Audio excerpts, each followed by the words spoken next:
بسم اللہ الرحمن الرحیم۔ السلام علیکم ورحمۃ اللہ وبرکاتہ۔ ایک چیز ہم ذہن میں رکھ لیں کہ جتنی دیں گے اتنا ہی آئے گا۔ جتنا ہمارے پاس کسی کو دینے کے لیے ہے، شیئر کرنے کے لیے ہے، اتنا ہی آئے گا۔ کسی صورت میں بھی ہے ہم بہتر، اچھا اور دوسروں کو جگہ دیں۔ حاتم طائی کے بارے میں کہا جاتا ہے کہ بہت بڑا سخی تھا، بڑے دل کا مالک تھا، بڑے بڑے عطیات دیتا تھا، بڑی بڑی نوازشات سے لوگوں کو نوازتا تھا۔ ایک انسان جو کچھ ہوتا تھا وہ دے دیتا تھا۔ کسی بادشاہ نے جب اس سے کہا کہ اپنے وزیر کو کہ وہ حاتم طائی کہہ رہے ہیں کہ بہت سخی ہے، تو آپ اس کو دیکھیں کہ اس کی سب سے اچھی چیز کیا لگتی ہے۔ جب اس کو کہا گیا کہ اس کے ایک گھوڑا ہے اور وہ گھوڑا اس کو بہت عزیز ہے، وہ وزیر اس سے ملنے دوسرے ملک سے اس کے ملک میں گئے اور جا کے دیکھا، اس نے بڑی خاطر تواضع کی ہے، بڑی ان کو جو ہے مہمان نوازی کی ہے، تو اتنے دور تھکان جو تھی وہ ختم ہو گئی ان کی مہمان نوازی جو اس کو انہوں نے کی۔ لیکن اس کے بعد اس نے دیکھا کہ پوچھا بعد میں رہنے کے بعد کہ ہمیں ہمارا جو بادشاہ ہے، بادشاہ نے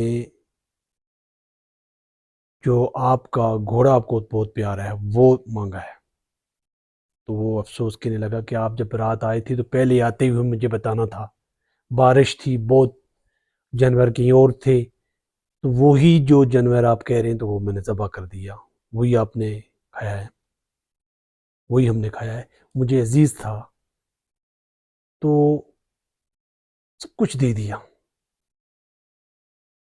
یہ جو حاتم طائی کی انتہائی بے پناہ اپنے اندر رکھتا ہے کہ وہ کس طریقے سے لوگوں کے لیے دیتا ہے، لوگوں کو نوازتا ہے۔ ایک شخص کو قتل کرنے کے لیے جب بادشاہ نے یہ کہا کہ وہ اس کو قتل کرے، حاتم طائی کو، تو وہ شخص بڑا ایک چالاک بندہ اس کے ساتھ گیا اور وہ تیر تلوار لے کے گیا۔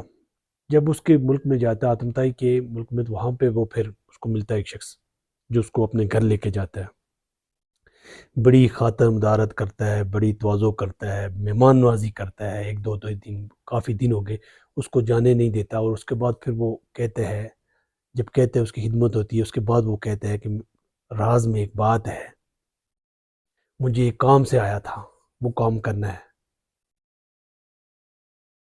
وہ جو بندہ قتل کرنے کے لیے آیا وہ کہہ رہا ہے کہ مجھے جو ہے حاتم طائی کا پتہ بتائیں، بادشاہ نے کہا ہے مجھے بڑی انعام دے گا۔ تو حاتم طائی وہ کہنے لگا کہ میں ہی ہوں، سر جھکا لی کہ مجھے مار لیں، بعد میں لوگ آپ کو مارنے نہیں دیں گے۔ آپ اندازہ کر لیں اس شخص کے ساتھ جو تعلق تھا، یعنی کسی کو دینا، کسی کو نوازنا، کسی کی خدمت کرنا، اور اتنے ہیرے جواہرات اور لوگوں کو جو کچھ ہوتا دیتا۔ حاتم طائی کی سخاوت بہت مشہور ہے، لوگوں کی خدمت کرنا۔ حضرت عثمان کے بارے میں یہ ہے، نبی صلی اللہ علیہ وسلم کے پاس ایک شخص گیا، اس شخص نے کہا نبی صلی اللہ علیہ وسلم سے کہ مجھے شہد چاہیے، تو نبی صلی اللہ علیہ وسلم نے کہا کہ عثمان کے پاس جائیں۔ وہ شخص حضرت عثمان کے پاس گیا، حضرت عثمان اس وقت اونٹوں پہ گیہوں لاد رہے تھے اور ایک بوری کھل گئی اور گیہوں گر گیا، تو حضرت عثمان نے نوکر سے کہا کہ یہ کیوں کیا اس طرح، باز پرس کی، تو وہ شخص واپس چلا گیا۔ اس کے بعد پھر وہ نبی صلی اللہ علیہ وسلم کے پاس گیا اور کہتا ہے کہ مجھے شہد چاہیے، تو پھر انہوں نے کہا حضرت عثمان کے پاس جائے۔ انہوں نے کہا وہ کیسے، کہ وہ تو ایک گیہوں کی تھیلی پہ اتنا انہوں نے نوکر کو کہا ہے، کچھ باتیں کی ہیں، تو وہ کہنے لگے کہ آپ پھر عثمان کے پاس جائیں۔ جب حضرت عثمان کے پاس جاتا ہے وہ شخص، تو حضرت عثمان سے جاتا ہے تو ان کے نوکر سے کہتا ہے کہ مجھے شہد چاہیے، حضرت عثمان کو بتائیں۔ حضرت عثمان کہتے ہیں کہ اس کو پورا وہ جو بڑا ایک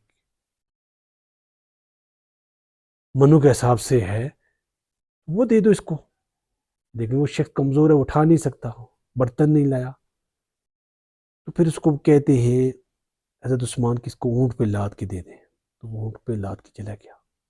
تو حضرت عثمان غنی رضی اللہ تعالیٰ عنہ کی جو سخاوت ہے, جنگ تبوک پہ 15,000 جو ہے جنگجو کے لیے سب کچھ دیا, اور نبی صلی اللہ علیہ وسلم نے کہا کہ آج کے بعد عثمان جو کچھ کرے اللہ معاف کر دے.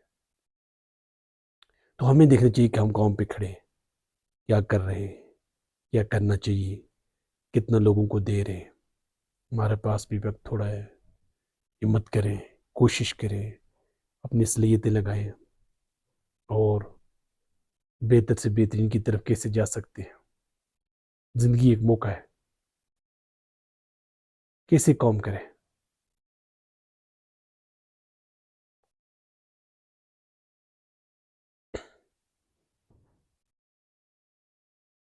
تو یہ چیزیں جتنی بھی ہیں, سخاوت, سخی ہونا, کسی کو دینا, تو یہ ہم نے آتم تائی کی بات کی ہے. آتم تائی ایک سخی آدمی تھا, اور اس کے بعد پھر ہم نبی صلی اللہ علیہ وسلم کے صحابہ کرام رضی اللہ تعالیٰ عنہ جنہوں نے سب کچھ دے دیا. تو ہم دیکھیں کہ ہم دنیا کو کیا دے کے جا سکتے ہیں. یہاں پہ اس دنیا میں ہم لوگوں کو کیا خدمت کر سکتے ہیں. کسی کے پاس مکان نہیں ہے تو لوگ مکان بنوا سکتے ہیں, بنا کے دے سکتے ہیں. کسی کے بچے پڑھ نہیں سکتے, تعلیم کے لیے پیسے نہیں ہیں, تو آپ بچوں کو ان کی تعلیم کے لیے وہ پیسہ مہیا کروا سکتے ہیں. پورے سال کا راشن دے سکتے ہیں تاکہ وہ سروائیو کر سکیں, جی سکیں اچھے طریقے سے. یہ کون کرے گا؟ یہی ہیں ہم لوگ, جن کے اندر جذبہ ہوگا, قوت ہوگی, کوشش کریں گے, کچھ ہی عرصے بعد وہ کرنا شروع کر دیں گے. اور کسی کے پاس کے علاج کے پیسے نہیں ہے, علاج نہیں کرا سکتے, تو وہ اس کا علاج کرا دیں گے, لاکھوں روپے لگا لیں گے ایک شخص پہ, اور کسی ہاسپٹل بنوا کے لوگوں کی خدمت کریں گے, لوگ تاکہ وہاں سے علاج کرائیں. راستے بنوائیں گے, اور پانی کیسے لوگوں تک پہنچے تاکہ لوگ سہولت مہیا کریں. لوگوں کو جگہ جگہ مسجد ہے, اور ان کو تاکہ دین کی تعلیم سیکھ سکے. تو یہ ایک پورا پروسیس ہے جس میں ہم سخاوت کر سکتے ہیں. سخاوت ہی جو ہے وہ اعلیٰ بہترین, جس کی وجہ انسان آگے جا سکتا ہے. ہمارے پاس وقت ہے, قوت ہے, طاقت ہے, ہم کیا کر سکتے ہیں, اس پہ کام کرنے کی ضرورت ہے. تو اپنی اس چھوٹی سی زندگی کو بہتر کرنے کے لیے ہم کام کریں, اور کام کو بہت اچھی طریقے سے کریں, اور جو کچھ اللہ نے دیا ہوا ہے اس کے راستے میں لگائیں. سب کچھ دیتے ہیں, سب کچھ, صلاحیتیں, قوتیں, روپیہ, پیسہ, جائیداد, اولاد, سب اس کے راستے میں لگا لیں. اللہ ہی توفیق دے سکتا ہے, وہی قبول کر سکتا ہے. والسلام.